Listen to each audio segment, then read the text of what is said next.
Hello, Louisville. Guess who's coming to dinner?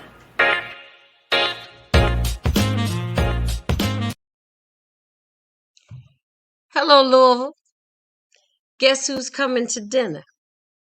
Oh, I got a treat for you today.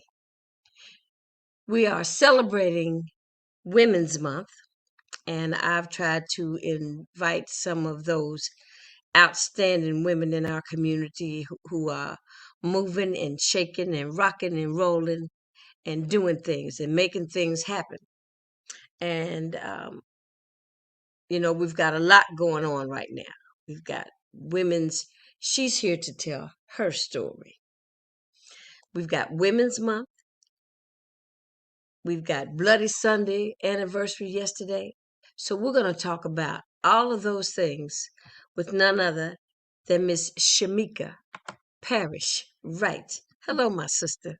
Hi, thank you. Thanks for having me. Glad to have you. I'm excited to have you because I needed some youth up in here. I needed some spirit, some get up, and you got to catch up with me, Miss Janice, because I'm on the move.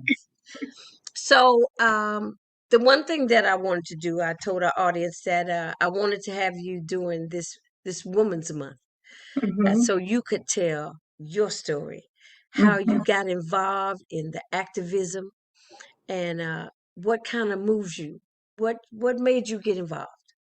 Oh, wow. A great question to start with. Thank you and happy. Today is International Women's Day. So, Absolutely. right inside Women's Month, I think this is so fitting. Thank you. How life, right? Being a Yeah. Black woman, just growing up and trying to hold my family together, trying to hold life together, and Hmm. found myself going down a lot of long, dark roads with our Black men that I love dearly. Starting with my father. Okay. And then my father was just as involved at 40 of his 56 years. He was in and out of jail and prison. But he had so much influence on my life. He would write me letters. All of his correspondence was about me not taking the same path as he did and me doing better with my life. And he was proud of me. I mean, before he died, he told me I was the best thing he did with his life, that Oh, he did with his wow. life. That's And he was, wonderful. yeah, is very proud of of the 6 children that I have. Now I'm on my third grandchild. My daughter's about to have the third grandchild. So when you say youth, I'm like, yes, because down at Injustice Square, while working on and doing good work with the Justice for Breonna Taylor movement, they asked me to be a part of an elders council. So they called me elder at 44. So hearing you say bring some of that I'm youthful energy. saying youth. Look, cause now I'm not quite double your age, but Okay. I'm not far from it. But Oh I wow. just I feel the enthusiasm. I Yes. feel a very youthful enthusiasm from you. Yes. Thank you. I try to bring my whole self to everything that I Okay. bring. Most times I get it right. Sometimes I get it wrong, as you Yeah. know. Okay. But how I got involved, I worked on issues around gentrification. I'm originally from Cincinnati, Ohio. I lived Okay. in over the Rhine, Avondale, all over Cincinnati, but my roots are in over the Rhine. So I Okay. grew up just steps from Finley Market there. And then, I left an organization in 2001 and decided, you know what, I'm going to do something different. I had always come to Louisville on the party side. I used to come down here Okay. from Derby to go in the It's a West party End. city. Yes, and hang out. And I was like, wait, the clubs don't close at 2:30. Go do this, to go do that. And then I left an organization, which was a really hard choice. And I said, you know what? I'll go to Louisville. It's 100 miles away. If it doesn't work out, I can pack myself and my kids up and go back to Right. Cincinnati. But it Right. was my test city. So Louisville was my test city. Okay. Louisville was like, if you can come to Louisville and make it, then you probably can go to most places. And so that's what I did. I packed my kids up. I was pregnant with my fourth daughter and Okay. came and went to and decided I wanted to start my own nonprofit. I had done work around personal development, training, self-esteem building, gentrification, out community outreach and engagement.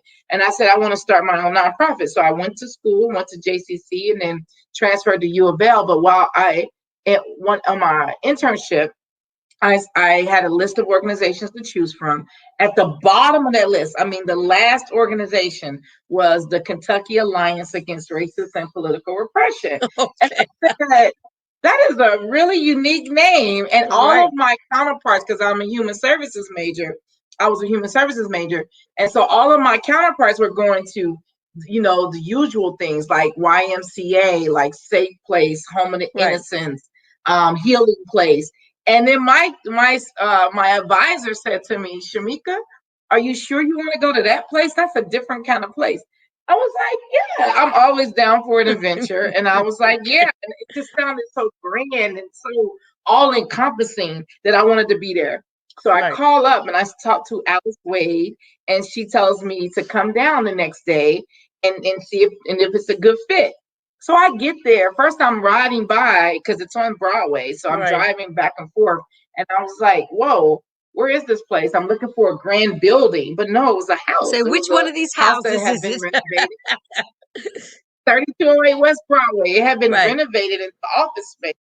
So I was like, I walk in and immediately, Janice, it felt like I was walking back in time. It was like, okay.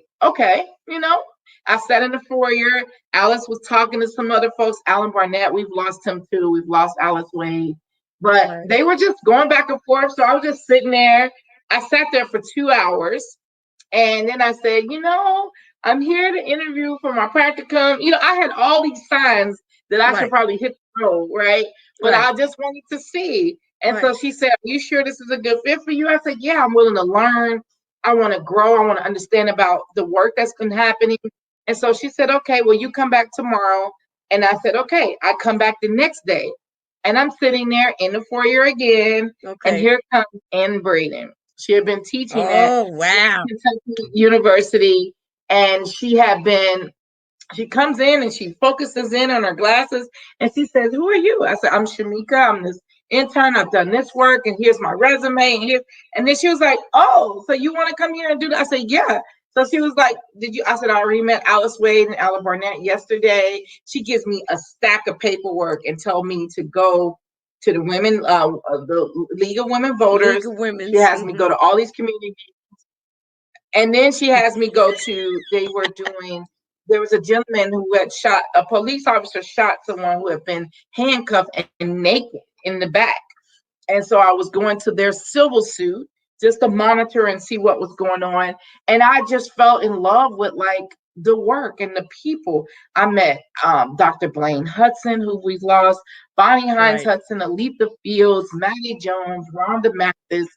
The list goes on. Chris Phillips, like all these amazing people who have been around in such rich history. Tom Moffitt, all these amazing people. And so then I was hooked.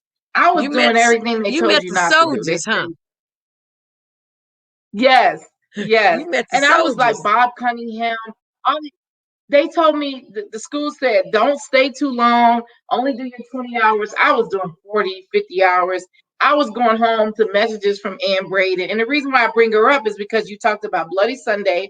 Right. We talked about today is International Women's Day. Well, March 6th is when we lost Ann Braden. We lost her March 6th of 2006.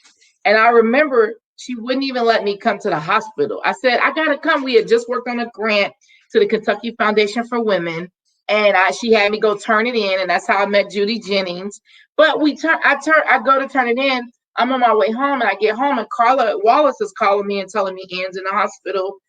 What's going on? I'm like, oh, I got to go up there. So Ann calls me, and this is when I had regular phone. She didn't call my cell phone. She called my Right. house phone. Okay. And she said, you can't come up here. We got work to do. I said, but Ann, what if something happens? You could be dying. She's like, I'm not dying. I don't have time to be dying. I'll be here. You just go and do what you got to do, and I'll see you Monday. And I was like, told me not to come and she'll see me Monday. And I didn't go, and we lost her, Yeah. and I knew What she an just didn't, inspiration though for you. yeah, that was my Oh, what an inspiration. inspiration for you. Man. Yes, yes, Wow.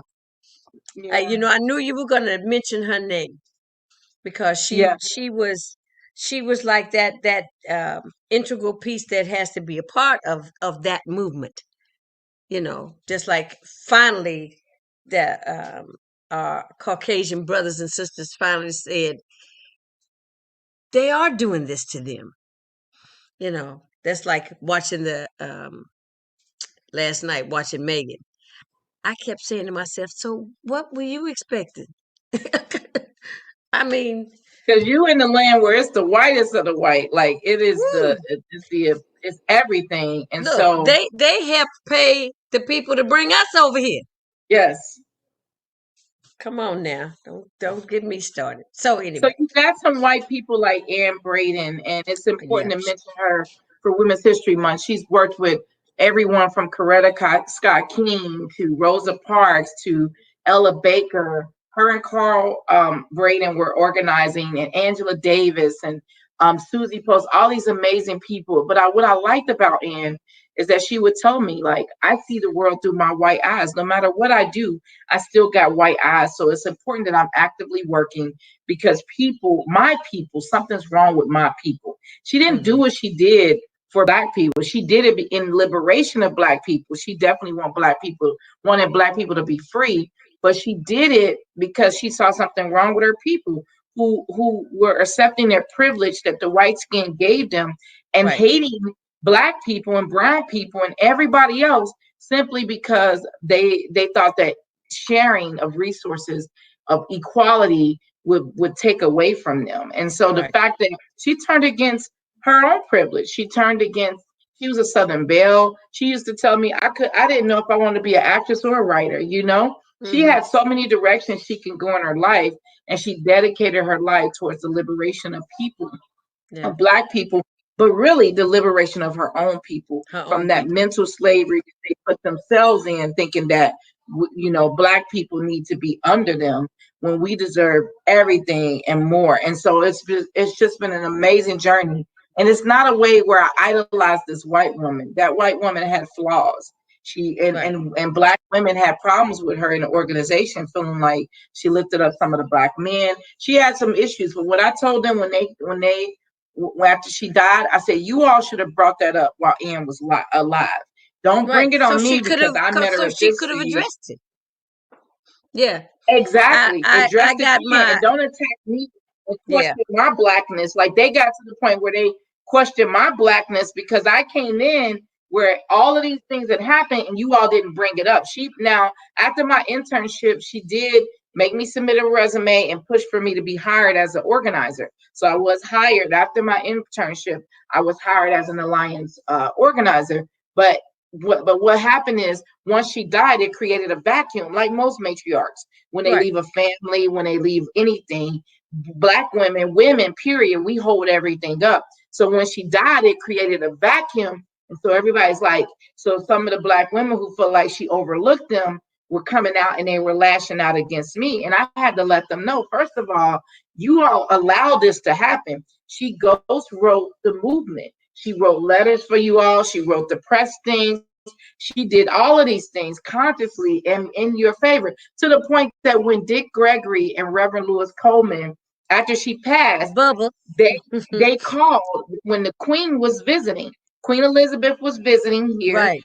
and Right. and it was just when they started shutting down Derby cruising and all of that. Right. And we were fighting against how they were taking that money from the black community. But anyway, they called and I answered the phone because I'm the only staff person. So they Right. called the alliance and they said, Shameka, we need a letter. We need a letter to the Queen.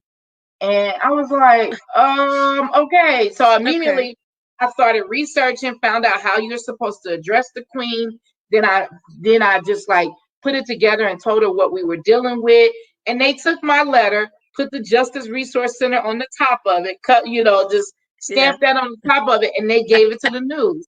And they had it delivered to the Queen. And so that was Wow. the kind of thing that Ann Braden had been doing. A lot of people didn't know. She was like writing a lot of the communication and the awareness about issues. She was writing a lot of that, and that's good because it's a very important role because how you Right. communicate to the public about your movement makes a difference. So anyway, Makes a a lot of big people don't know difference. that. So you get Dick Gregory and Reverend Louis Coleman calling you out of the blue and telling you to write a letter to the Write a Queen. I was letter. just like, Okay, we'll figure this out.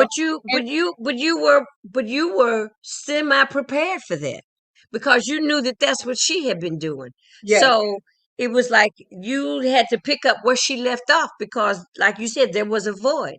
yes, And that's when you step in with that OJT, with that on the job exactly, training. Look, and you exactly. said, okay, I'm going to have to learn how to do this. I'm going to learn as I go, but I'm going to Yes, learn how to do this.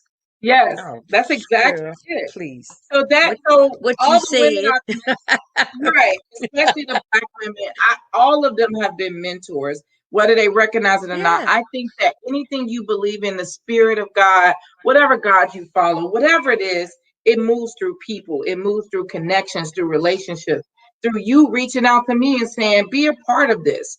You helping me right now, where I'm at a moment where I want to break down because I just lost my friend. yeah, But but the energy I feel because you're making me relive all these yeah, special moments I had with a very special woman who yeah, I knew least. I only knew her the last few years of her life. I got to work with her every day in and out to the point where she would talk to me about everything. And we built up a relationship. And she told me about Martin Luther King and she told me about drinking. And she said to me, Shameka, I wasn't ready to get married to Carl, but Carl was safe. Carl brought me a long way in activism because he was not, they were both reporters at the Courier Journal. I don't know what it was right. called then, but they were both reporters. And Courier so, Journal. and I Carl's think family it's had, always been that. yeah, exactly. Always had a strong history in union organizing. Carl was definitely a Marxist. He Hmm. tried to name his dad tried to name him Karl Marx, but the priest at the Catholic Church wouldn't let him. So Carl grew up in the movement. Carl Right, Braden, who isn't right. often talked about, and so he was actually 10 years older than Ann, and he helped bring Ann a long way. But she said to me, Shameka, I saw so many white women getting into this movement to sleep with the Black leaders. And I mean, when you look at the leaders and you hear how charismatic and you hear the stories, you can see how those kind of things can happen. You are working with someone that's the most passionate, somebody that's aligned with your ideas, and then you're spending all this time with someone. If you're not disciplined, you can fall into that. Right, She right. she married Carl as a safety precaution so that So she wouldn't she fall wouldn't into do that. Oh, and she'd be recognized for her work, and she didn't okay. want it to be painted with affairs and things. So she Right, did that. That's the choice I think Coretta made. I think that when I hear the stories about Martin Luther King, I hear that he was dating, he was the guy of the campus, he had right, all these things going on, and the elders sat him down and said, "Look, it's got to be you. You got to lead, but you can't be leading with a white woman on your arm. You got to be leading with, you know." And so I think they kind of like connected him and Coretta. right, Coretta could have been her own woman without Martin Luther King. And right, so she knew when she accepted that marriage and that role, that her role, her strength was going to be in holding up this person, this figure. Because behind those great men are amazing women who helped them get to where they are, who are dealing with all the stuff that comes with them. Like people see my husband and they're like, oh my God, he's so handsome, he's so quiet. You don't live with him. You don't deal with all the stuff we deal with, right? So when I think about the decision Anne made, I think about the decision Coretta Scott King and all these amazing women made. We've been doing that. We will make decisions not just based on our heart, but based on our commitment to love, to family, to justice, to community. We'll make these sacrifices for our own life. And so I've been telling people my theme this month is you really want justice, you got to be willing to sacrifice something. What are you right, sacrificing to get to justice? Like your commitment to produce quality information and have guests on that's really speaking to the lives of right. people. That's a real commitment because you really could be talking about fashion. You could be talking about music. You could be talking about all these other things that people are into right now. But what you're talking about and what you have your shows about are really prominent issues that we have to deal with as a people.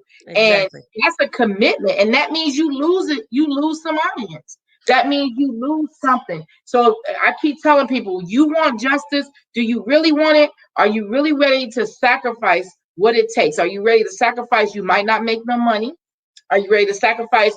You might not Not ever every be as dime. famous as you want to be.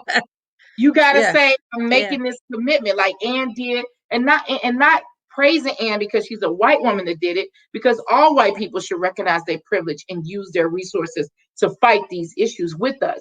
But Right. also recognizing that the consciousness of saying, I'm gonna take this role with purpose. And Right. every woman that's marrying a black man, or marrying to save their family, or marrying to make sure they give their kids a better life, are making those the choices every day. And black men too, to stay, to not follow temptation. And that's the Right. things that we don't talk about enough. That level of discipline that it takes to stay. That Right. staying power that we have to stay in these relationships or these commitments is the same staying power we need in the justice movement, because it's not something that's going to necessarily make you rich. It's not something that you're going to actually see everything accomplished. You might be able to see some things along the way, but this fight is going to continue long after me and you are gone. But This what is we're this is doing the here, this is the marathon.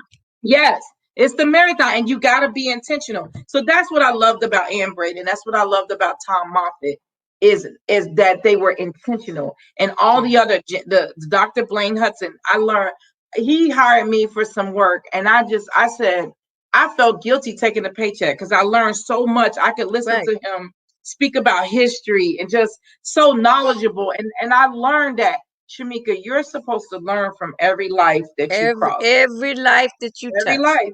That's why when you reached out, I was like, oh, yeah, I got to do this. I didn't even know all the things about your show, but You I don't, knew the but way you you don't know me. You don't know anything about me. the way you But reached what I out. want to say to you is, my profession is I'm a professional jazz singer. See, that I is wasn't. I said it's not about music right now. right. To me, it's not about music. When I saw everything going on, it was like, okay, so now I think it's time to have conversations. Because we always say, well, that's a conversation for another day. No, today is the day for the conversation. You're right. The time is now. You know, The let's time is get now. And busy. that's how we set up Injustice Square. I happen to work for the Bail Project. We are a nonprofit organization. Hmm. We help people get out pre-trial. They haven't been convicted. Once we help them get out, we do court reminders. We help make sure they get back to court. So, So my wait a minute. So now, what you're talking about is you're going to tell us about the Bail Project, yes, the Bail Project. BAIL, making bail. When you go to jail, you have to make bail. Okay. Yes, yes, BAILPROJECT.org. If people want to learn more about who we are and what we do. I came on board in 2018. Louisville was the third city. We're now in 24 different cities and jurisdictions. We're spreading the work because incarceration, pretrial incarceration is expensive. It's a problem, and it leaves a horrible impact on the children, on the families, on the lives of the people who are incarcerated. But here's my personal note. I was held at 18 in 1995 on an unaffordable cash bail, $10,000 at 10%. And guess what? I was defending myself in a relationship. My fiance, who happens to be the son of a sheriff for 30 years, put his hands on me, and I picked Hmm. up a weapon and fought back. When Okay. I fought back, that changed it. I couldn't file. I couldn't plead self-defense because I picked up a weapon. And with Ohio law, I couldn't do that. So Okay. I found myself in jail 38 days. 38 days. I was 18. I was on my way to college. I already had a 3-year-old child. I was in there, sitting there, not for no other reason. He's out. He got domestic violence, and he was out. He came to court. He told the judge he did all these things. And I'm sitting there, and literally because I'm poor. It's a pay-as-you-go system. Right. Sit there, and then the public defender contacted me and said, "Well, you take this plea deal, you can get out." And I said, "Plea deal to what?" I was defending myself. He was like, Hmm. "Well, you fight it in court. It can take this amount of time and take a long time. You might get an acquittal. I don't know, but you have a weapon you used, and so that can be held against you, and you're facing 8 to 14 years in prison." Oh And I Lord. said, "You know what?" And I took the 2-year plea deal, 2-year probation, got out. I ain't no looking back. I ain't been in trouble like that since I was arrested for the Breonna Taylor um, the Breonna Taylor protest, trying to Right. get to sanctuary. I haven't been in that situation like that since. And so when I found that out, I just said, what is happening here? Why is this happening? And so anyway, I never would have thought sitting in that jail cell that I'd be doing this kind of work today. I did the same prayer everybody else does and get locked up. God, get me out of here, and I'm never coming back. I'll You never know, do this again if you just let me. and especially watching my dad experience that experience and Yeah, yeah. experiencing that with my dad. I'm his only child, so experiencing that with him, I said I didn't want that path, and so once I got out, I went to college. And it ain't been no looking back. That daughter is now 28 and about to have her second child. That's where my third grandchild is Go coming. ahead. But Okay. but still, if you run my fingerprints, that's what comes up. And now that as I'm running for mayor, they'll bring everything up that I've ever done. But You I running stand for strong. mayor? Yes, Mayor of Louisville. And Go I ahead, stand girl. strong in that decision because at that moment I was scared. I wanted to see my daughter. I didn't have the energy to fight. And those are the kind of decisions we see people make every day with our work. So I was already in those buildings downtown. I was once appointed by the mayor as a human relations commissioner. I always lobbied Metro Council if it was for the teachers, if it's for minimum wage, if it's for housing. I've always been down in that building. I'm at the Hall of Justice because of my work. I'm at the jail because my team and I interview people from the jail. I've been in the mayor's hall. So I said, you know what? The center of our city government is right here at Jefferson Square Park, which nobody cared about. It was Hot Dog Park, right? But Right. protests have happened there before, and I've been in those protests. So I said, you know what? We're going to build a base right here in the middle of city government so they can see, they won't forget. They'll be reminded every day that we want justice for Breonna Taylor and why. And now you got 283 days later, we're still seeking justice. One Right. year, this Saturday is 1 year. March 13th of 2020 Right. is when they killed Breonna Taylor. Now we're going into a new phase of people, our young people are saying, we're not going back to business as usual. And so now they try to overly arrest us and overly process us. But the people, these young people are not scared, Janice. They're ready to put their bodies on the line for this movement. And I said, you know what? When they made the decision to hire Chief Shields, I said to myself, why do we always reach outside of the box for what we need? There's an amazing woman that's come up through the ranks at LMPD named Levita, who is now being forced to retire, I hear. But why is it that we keep reaching outside of the box instead of promoting somebody from within who In the knows the box. Who language, already knows who the knows problems, the land, exactly, who knows knows the the culture. problem, exactly, who knows the culture, who knows the issues, and she's a black woman too.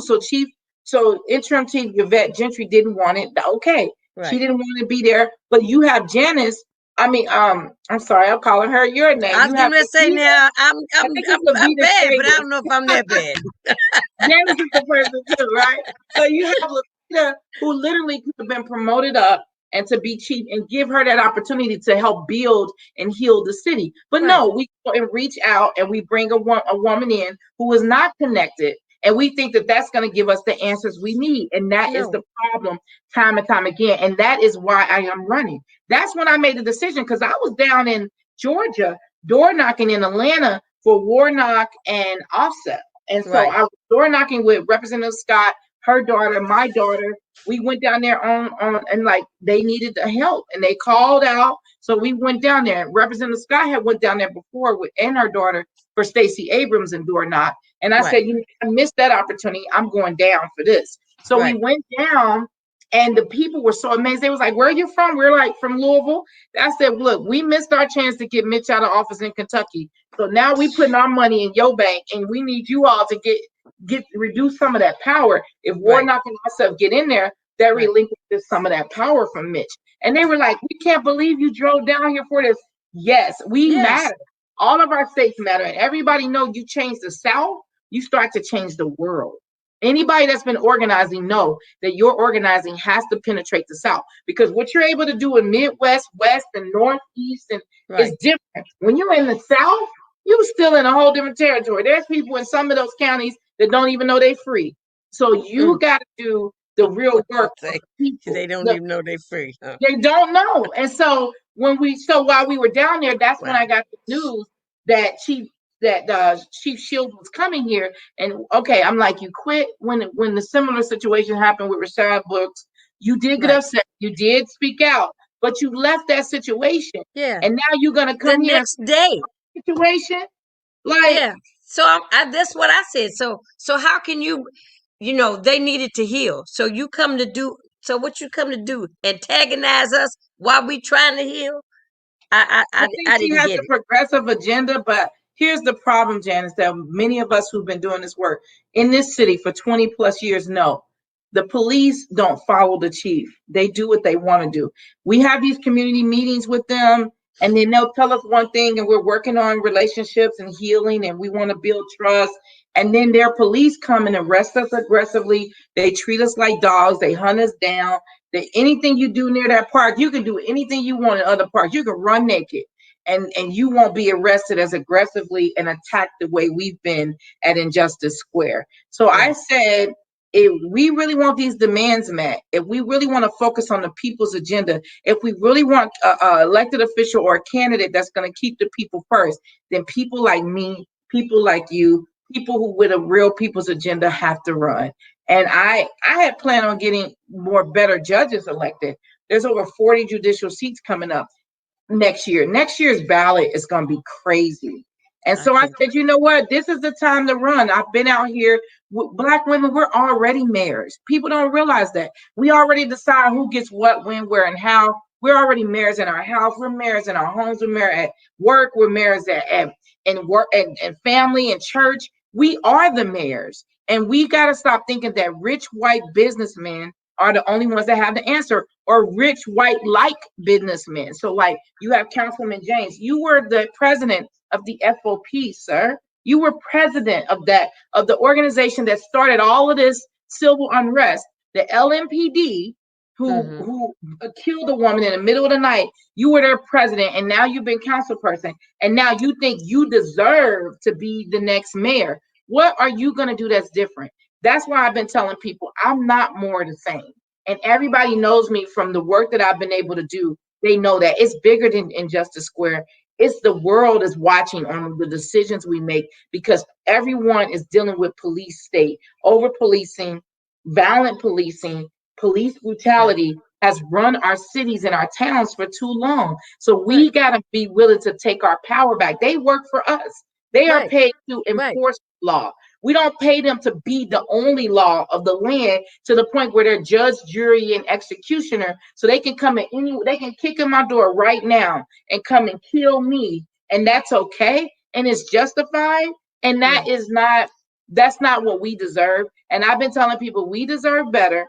We get there together. So that is the main reason why I am running. Separate from my other roles in the community, I sit on several community boards from La Casita Center to the Homeless Coalition, Containment Care, to the co-chair of the Kentucky Alliance. Now, I ran for that seat 3 times. And I said that I wanted to be co-chair. So I'm co-chair with Tyra Walker, Dre Dawson, and myself. I But heard you I'm say that the other day on a yeah, Zoom thing. You said you I did. wanted it to be a co-chair. I don't want it to be. It's a co-chair. I I said know that's okay. right. I did. And so I've been telling people that it really takes, we have white, rich businessmen who hold all these titles, who sit on all these boards, and people don't question their ability to be committed. But people say to me, oh, Shameka, you're a mother of 6. You're doing this and you're doing that. Can you really handle being a mayor? I'm already doing it. I already have sleepless nights. You've I got to already have prove people. yourself. Yes, I always You've got to got to put be myself before. vetted, darling. Yes. And I Ha- already have sleepless nights. I'm already making the decisions that impact people's lives, what you say, sleepless nights. connecting to like everything that I do is mayor. Like I'm already managing all Right. these other things in the community. And you want to doubt because I'm not rich. You want to doubt that I can't help manage the city, that I can't learn, that I can't wrap the people around me who to help make those decisions, that I can't bring people like you, people who are closest to the situations and help make those solutions. That's why Black women running as mayor is taking over. It's happening not just here in many states, because look at Keisha Lance Bottoms. Look at Right. all these people who are like, you know what, we can use these mayor positions and really bring the change we need, because local politics is everything. So that's Right. why using my position, using everything I have, has helped me to move forward. But what I'm doing with the Bell Project is separate. I know how to wear different hats, like your beautiful hat.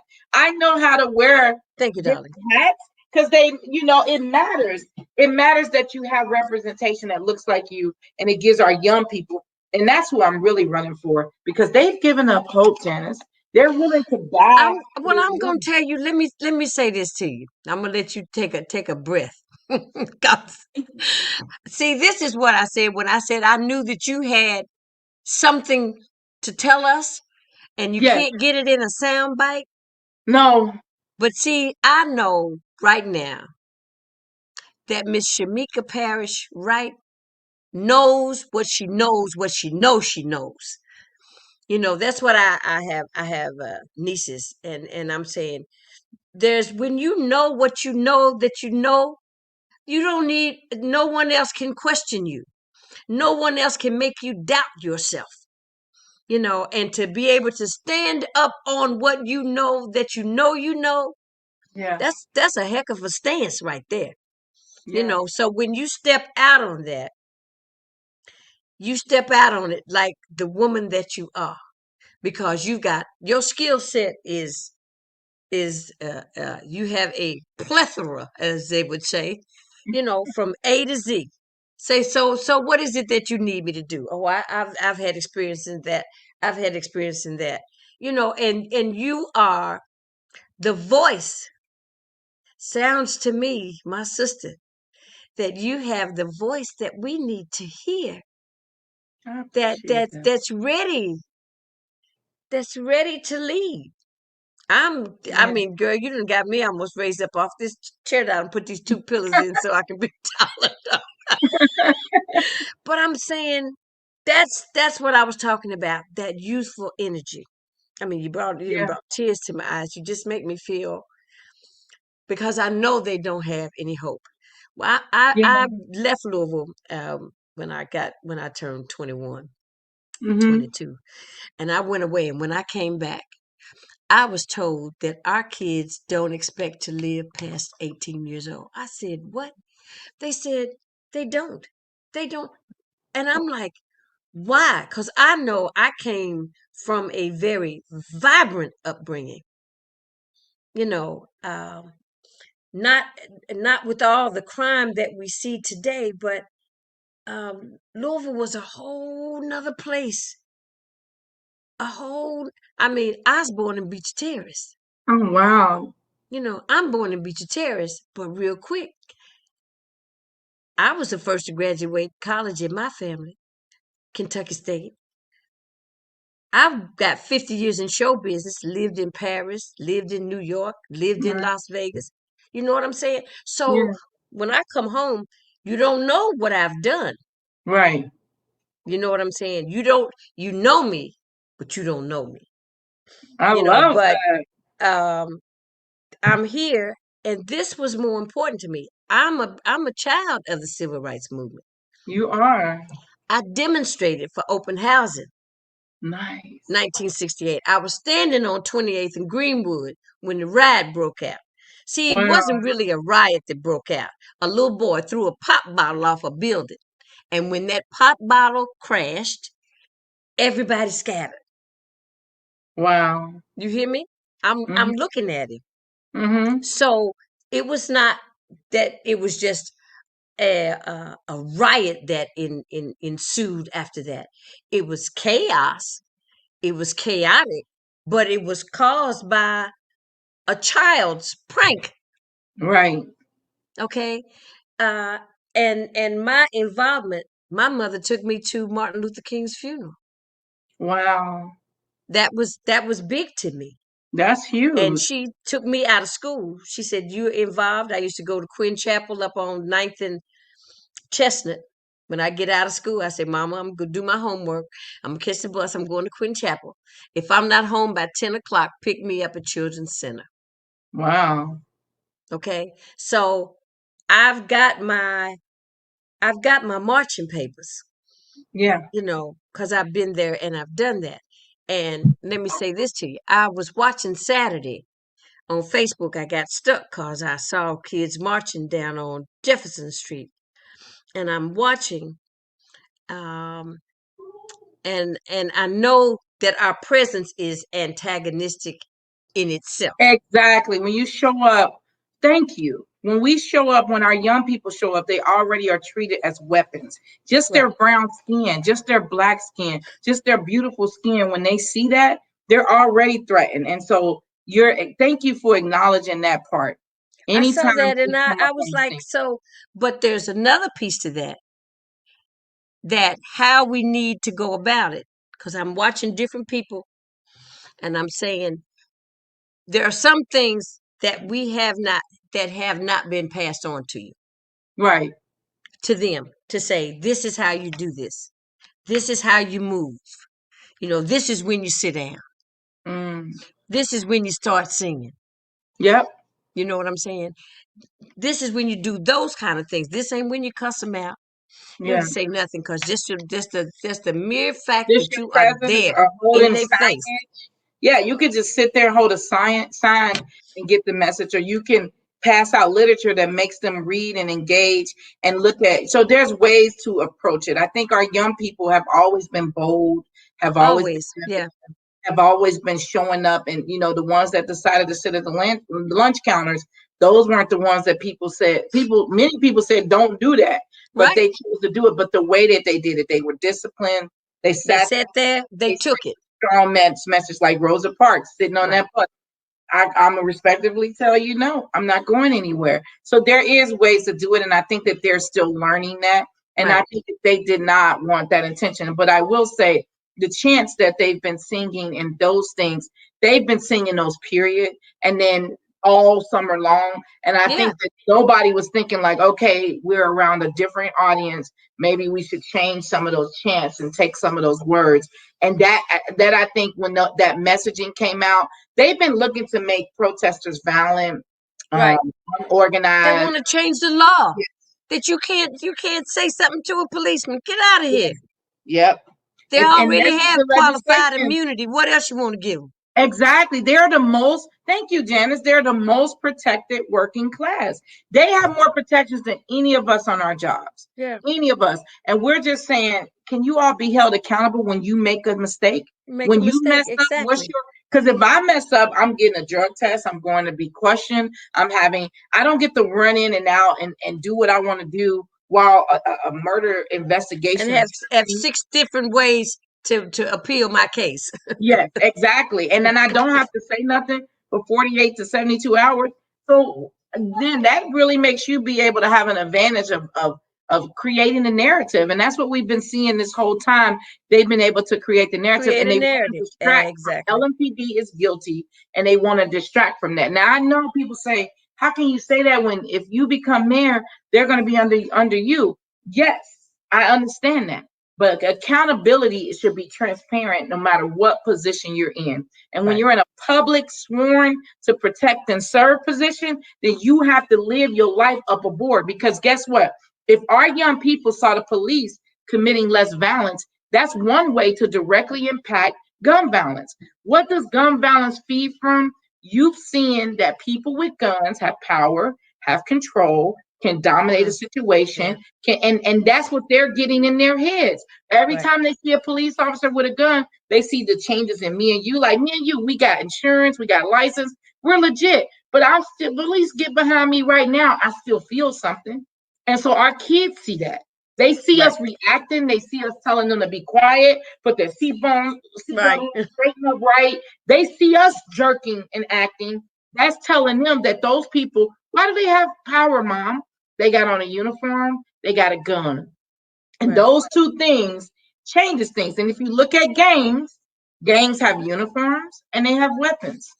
Right. If folks really want to really talk about the real issues of gun violence, you keep every time there's a increase in gun violence, you want to go to a black church or a church in the West End or what you consider the bad ends of town, like gun violence ain't happening all over our city. All those murders that happen, if you read the news or you look at the news, it looks like all 170 something plus murders happen in the West End. That's not Right. true, Janice. Right. But Right. that's the images they give us. So then the leaders, the officials, come to the West End and have these town halls and say, come in here, y'all got to get y'all people to stop doing gun violence.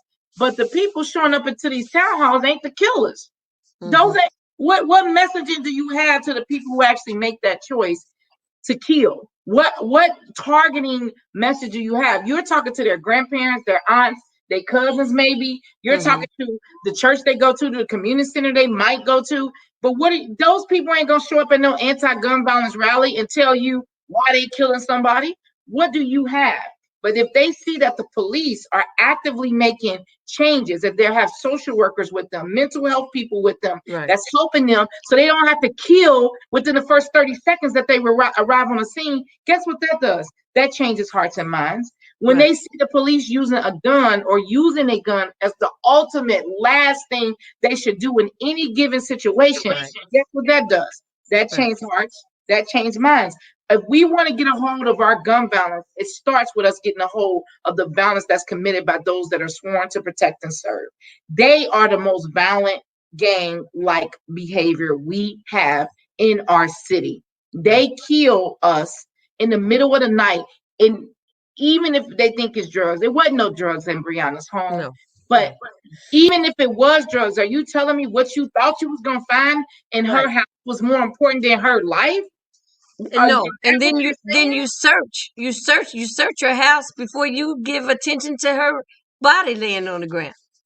Because you don't care. You want to be right. You want to be Yeah. right, so you want to find these things, and then you let an officer leave for two Yeah. hours, confirmed by a bartender that he had a drink or two, come back and take whatever he want out of the scene. So that those levels of inaccountability is what fosters more gun violence. Right. People And don't want and to and, talk and it about that doesn't part. help with trust because It what does. you said is where we are trying to get to.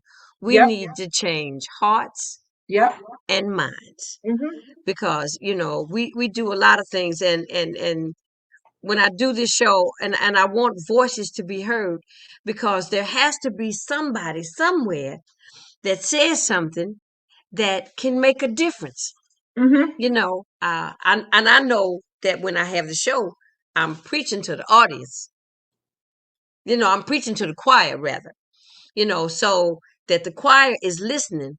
But every time we have an opportunity to try to change a heart or a mind, because still when we go out, I told my husband, I said, my husband's a minister. I said, they could stop you, and then it doesn't matter who you are, your whole adrenaline just goes to a whole nother place.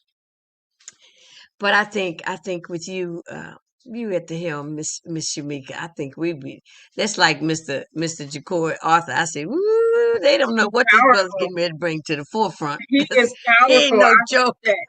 I would love to be able to work with him as a council member. We need strong council member. Yeah, My councilwoman is Keisha it's Dorsey. Miss She's Keisha amazing. Dorsey. Oh, yes, Joe she is. McCraney is amazing. All of them. We have some people that are willing to be bold and make changes, and we have to work across lines of difference and to meet because our whole city is suffering. I've been telling people that even if you didn't get COVID, we're all impacted by it. That is Right. the real culprit of the year of 2020. The It's real it's culprit is COVID. COVID. Yeah. And then we have the police abuse that ignited this civil unrest that people don't want to deal with.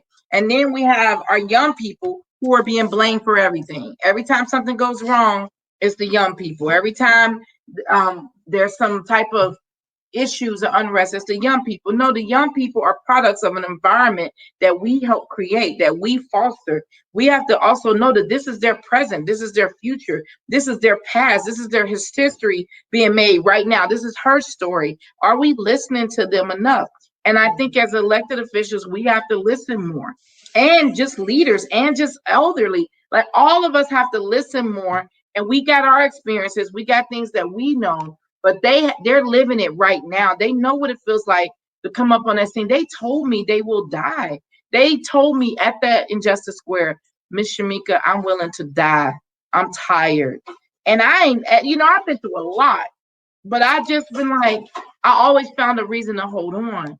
But Right. they're not finding the same reasons you and I found to Right. hang on. They Cause don't, and our it has an appearance of looking hopeless.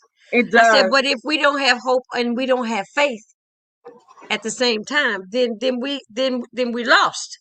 Our actions So have to match our words with them, and absolutely. that's what, like, you and I, our parents could probably just say, you know what, this is Jesus, this is Easter, and we just accepted it. But all these things are being broken down for them, and Hmm. then when they see adults saying one thing and doing And another, doing another.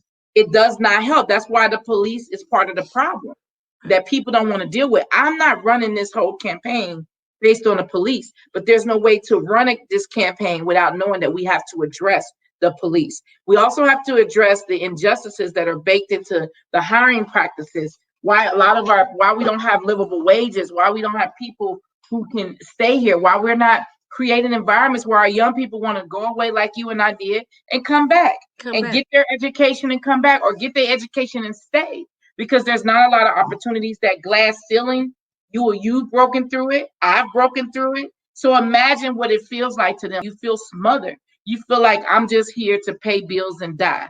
That is not what life is about. No, And our young not at people all. are tired, and they're like, we're not accepting that. And they're not, and here's what I've been telling people. The time is now. We can't wait. Back in the day, it'd be like, wait your turn, No, find an no. opportunity. Even Can't Ann take your Braden foot told up me off the gas pedal right now. exactly. You have to just get in where you can fit in and take control and do what's needed to be done, because some of us are so protected. Even in Black people can be privileged. So when we talked about that changing hearts and minds that you mentioned, that is the biggest thing I tell people. We don't just have to change hearts and minds with white people. We have to do Right. it with our own.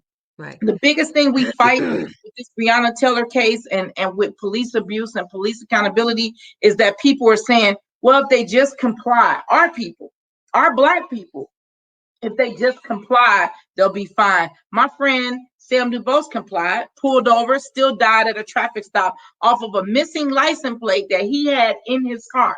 And he showed the officer. The officer came to the car with the gun already cocked. This was just 2015, right around the time Sandra Bland passed Hmm. away. Hmm. Came to the car with the gun already cocked. And he started up his car, because back in the day, because I grew up where he was killed at was where he would pick me up for the drive-in. I grew up right at that street on Valencia. And so I knew where he was going. He was going around the corner so he can get to where his family is and know that he has witnesses He's safe. and somebody is Yeah. able to make, because he felt something wasn't right. But Right. back in the day, we didn't even stop for University of Cincinnati police. When they got behind you, you're like, why are you down here all the way? But now they have contracts with the University of Cincinnati police, the Cincinnati police. So this guy that pulled my friend Sam DuBose over, Ray Tensing, already was racial profiling him from when he passed the university, and Hmm. followed him down in that valley, and then pulls him over and says, I pulled you over because your front license plate was missing. So you follow me all the way down here to pull me over, and then you come, your gun's not on safety, your gun is cocked, and your gun is aimed at my head over a missing front license plate. Shameka, And then the car Shameka, is not hold even up, registered to hold up, him. It's registered to his girlfriend. So hold up, now you just, hold up. It could be anything, it sweetie. could, Okay. it could. It could be anything. And what I'm going to say to you is you can come back whenever you want to come back. When Okay. you look, you can call me 10 minutes before and say, Miss Janice, I'm ready now. You ready for me to Yeah, we got so much to cover. I do want to come back, Oh, yeah, especially but this look, time, to talk about my how much look, mayoral I race, can and then look, yeah, I know you're a little flushed yes, because you're holding this in, yes, and until you get out in front of your constituents, yes, you know, you have to start letting your voice be heard. And that's what running for mayor is to let your voice be heard. that's true. And I want to thank you, my sister, Thank for you. letting your voice be heard on Guess Who's Coming to Dinner. I love it. We did that for Cornel West. So, and finally cornered him down one of her last trips to DC for a protest. And she said, Shameka, I got them to come. And I said, okay, so what are we going to do? And it was the first time she let me design the flyer and the write up for it and everything. And because she was saying I was sensitive, because I would get my paper back and it'd be all red and or she'll mark it up. But then she let me do it. I said, I know what we can do. We can say, guess who's coming to dinner, and then have Cornell West. And that was one of our biggest unity dinners, because we have unity dinners as the Alliance. That was Okay. one of our biggest ones. And I was so proud that she let me come up Oh, with so we things. have something in common Yes, anyway. we do. We are, I and didn't even know it. was a hit. It was a hit. People bought into that, and I was like, "Guess who's coming to dinner?" And That's he came wonderful. to our dinner, and he for free. He didn't charge. That's how much people respected Ann's work. Like Right. no charge. Ozzie Davis, amazing. All these amazing people came because of the work that Ann did. Ann and Carl and all of the people of the Kentucky Alliance Against Racist and Political Repression. So these relationships, the work that you're doing, is so valuable, because you never know what lives you touch. Never. So Now guess you who's see coming to what's you see dinner my again? little ticker tape running across the bottom? Yes, Is that yes. right? The And Bail it's got Project? too many L's, but it's bailproject.org. You need Oh, just one girl. L. Other than that, it looked good. Look, tell me I got too many L's. Think So I guess can't who's get coming to rid of dinner? it. When you said that, I was like, I love it. And it really was a success, because people are like that, there's a whole movie about it and all of that. Oh, But with great. yeah. So that's why I went there, because I love it. in actuality, I'm doing this show on the internet because it's supposed to be on a local network affiliate TV show Well, let's call where that we're in the actually thing. going to sit down and have dinner with Yes. prepared by some of these fabulous black chefs I in love it. in our city. Yes, Yes. and talk about and I like to say chew it up, Yes. you know. The time is now. We got to do it. But thank you so much. I know you were having a rough day and a rough I time. was. I You was. you you brightened up my day, and I hope Thank I gave you. you a little boost, make you feel a little better. And Thank you. And I tell want people you to to visit stay. KentuckyAlliance.org. And if they want to add something about the Justice for Breonna Taylor movement, a meme, a quote, a poem, go to WeGetThereTogether.com, and they can We submit get there that. together. .com. Yep. Okay, I'm, This I'm is, gonna put it. I'm gonna put another post up with your picture on it, with thank all you. that information on there, Thank so I can send you. it out. You're fabulous. Thanks, love. You take care, okay? You're fabulous, and thank you so much for coming. And God bless you, child. You too. If you Bye. need me, holla. I will. Bye, love. All right, sweetie. Wow. Now that was Miss Shameka Parrish Wright with for the Kentucky Alliance. She's running for mayor, so I think we need to pay attention and to hear what she has to say. She's got a lot on her plate. She's seen a lot. She's been involved. She's been on the front lines. She's that people person in the community that knows about the community, knows kind of what the community needs, and that's somebody that we need to lead us. I think she has excellent potential. All of that. She is all of that. I enjoyed her. She just energized me. So, um, this is today is Monday. Friday, we're going to have Representative Pamela Stevenson, and she'll be on, and we'll get to know her a little bit better. So, until then, guess who's coming to dinner? Bon appetit. This is JC. See you later.